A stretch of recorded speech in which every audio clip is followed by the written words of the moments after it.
एक राजा ने अपने सैनिकों को सड़क के बीच में एक बड़ी चट्टान रखने के लिए कहा। चट्टान को बीच सड़क में रखवाकर राजा ने अपने सैनिकों से छुपकर उस चट्टान पर नजर रखने के लिए कहा कि देखना उस चट्टान को रास्ते से कौन हटाता है।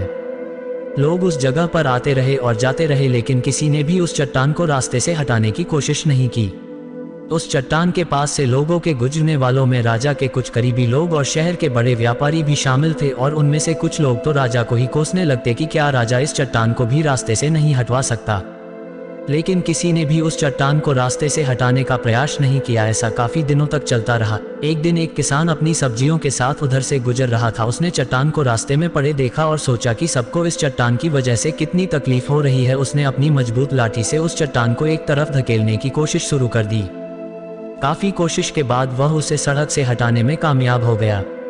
चट्टान रास्ते से हटाने के बाद किसान अपनी सब्जियों को उठाकर जाने ही वाला था कि अचानक उसकी नज़र एक पोटली पर गई जो ठीक उसी जगह पड़ी थी जहां से उसने वह चट्टान हटाए थे। उसने उस पोटली को खोलकर देखा तो उसमें सोने के कई सिक्के थे, और उन सिक्कों के साथ राजा का एक संदेश भी था, जिसमें लिखा था कि ये सोने के सिक्के उनके लिए है जो इस चट्टान को रास्ते से हटाएगा।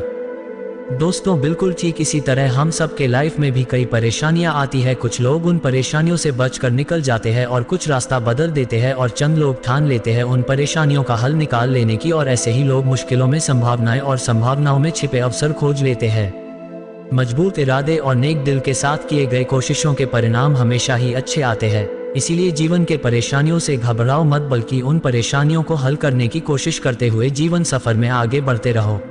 दोस्तों, आशा करता हूं कि आपको यह वीडियो पसंद आया होगा। ऐसे अच्छे वीडियो देखने के लिए हमारे चैनल को सब्सक्राइब करें और बेल नोटिफिकेशन को दबाएं। मिलते हैं जल्द ही एक नए वीडियो के साथ।